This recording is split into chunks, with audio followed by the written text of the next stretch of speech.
A healthier lifestyle is about more than just what you eat. So I want to show you some of the more natural lifestyle type products that we use in our lives to hopefully avoid a lot of the toxins that are out in our environment.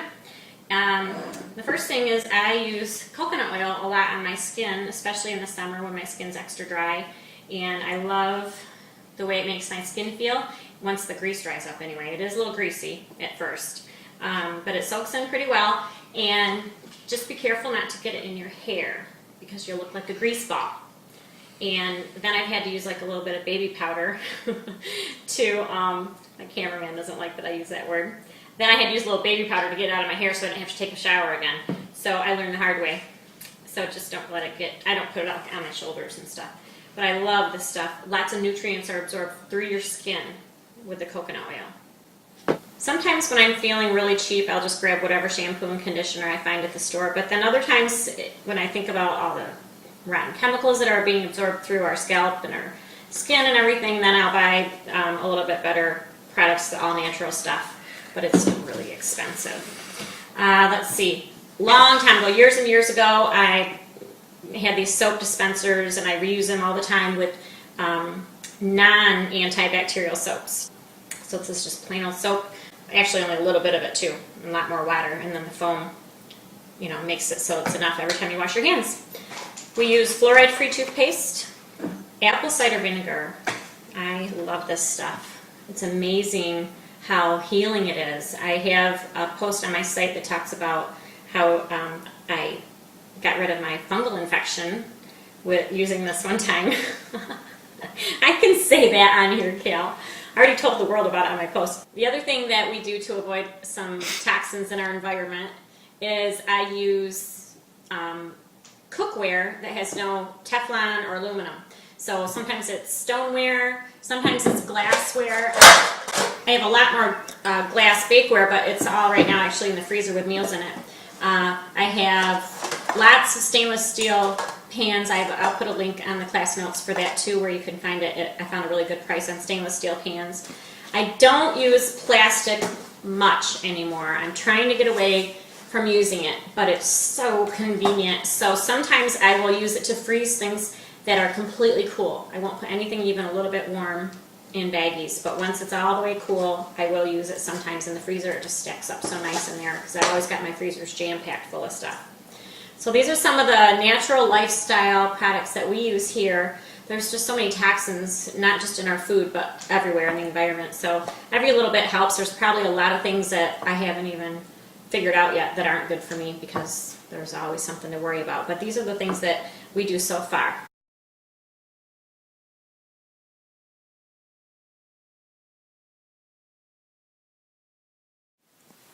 Okay, tell me what kind of cookware you like to use in your kitchen. Okay, Kelly, I'm happy to. Most of what we use are what you see here. We have the stock pot, that's stainless steel. I use a lot of that. We have some cast iron. There's a big Dutch cast iron pan downstairs that we also use for baking. And then I also use the stoneware. And what do you avoid? Primarily I avoid the non-stick surfaces, whether it be those Teflon kinds of coating things or anything that came out of a chemical factory is something that I avoid. And the nice thing about cookware is it's something that once you change, it's hard to change back. In other words, it's a change that you can make and you can stick to without any problem. I do. I avoid Teflon because of the chemical and the poison that it sends off into the air, and we only use stainless steel or cast iron is actually my favorite. It's cheap and it has a good iron in it that you get into your food when you're cooking, and I love it. And if you have a good, what do you call that thing? Seasoning on it, then it won't stick. I even fry eggs in my cast iron. That's all we use for eggs too. Do you avoid certain cookware? Yes. Okay. Aluminum. Okay. For sure. Because of what I heard with aluminum leaching into your food and things like that. So I mainly use stainless steel and cast iron. okay, no Teflon, right? No Teflon, absolutely not. Because of the chemicals in the surface, right? Yes, didn't they do a study on birds? I don't know. Tell me. I They didn't did hear a it. study on birds, and the fumes were killing birds. Not that we're birds, but I still have one pan I have to get rid of. Yeah, no, yeah, you should.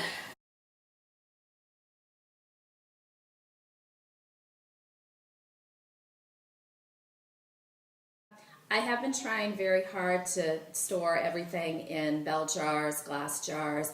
I still use Ziploc bags for freezing, and I still do have some plastic, newer Ziploc containers that I use that I freeze my broth in because I like the way they stack in my freezer. But You make sure it's cool before it goes in, yeah, probably, right? It's cool before, yeah, because I Yeah. make my broth and then I stick it in the fridge overnight so firm it up. gels up. Yeah. Yeah, so it's always cold when it goes in. And that's one of those areas where I haven't done a lot of research on. I do use mostly like to store leftovers. It's in glass containers just because that's what I've always had. Right. You know what I love about you, and you have taught me this too, is you're very relaxed about things. You don't get all freaked out if you have not done every single thing on the list so Right. far. You work toward it. You know you'll get there someday. Right. Some things you might change, some you might not. And for the most part, you've gotten, some of the rotten foods and toxic things out of your house. I mean, you've changed a lot since you moved in here. How many years ago did you guys move here? It'll be 5 years this summer. And there's so a lot of differences in that time. a lot of difference in that time. I've always been a cook. I grew up in a house where everything was cooked from scratch, except for bread. My mom didn't make bread, but everything else was made from scratch. My father was a severe diabetic, so I grew up knowing white sugar is not good. Although we ate a lot of sweets, my mom did do a lot of everything from scratch. I've always cooked from scratch. I've always been very much like you said, I'm very laid back about it. I will work towards a goal, and even now I still feel like I'm a rookie, and I tell you that all the time. But you have just taught me shake a million your head. things. And I've been making chicken broth, for my husband and I have been married 22 years, and I've been baking a chicken every week for 22 years and Wow. making the stock. And I've never looked at it as, I'm doing this as a healthy living style. I've always done it, this is the way my mother cooked, and this is the most economic way to run a household. But in see, a that's kitchen. so smart because most people are like, yeah, I don't care how mom did it. This way's easier. Yeah. How did you think it was the money, the economics of it that kept you wanting to do it that way, or? Well, I think that, there was a period when we were first married and my husband and I both were working very lucrative jobs that we ate out a tremendous amount. And then when I quit work to stay home with my child, I really had to watch how much, I cut our income in half. So I had to watch how much I was spending.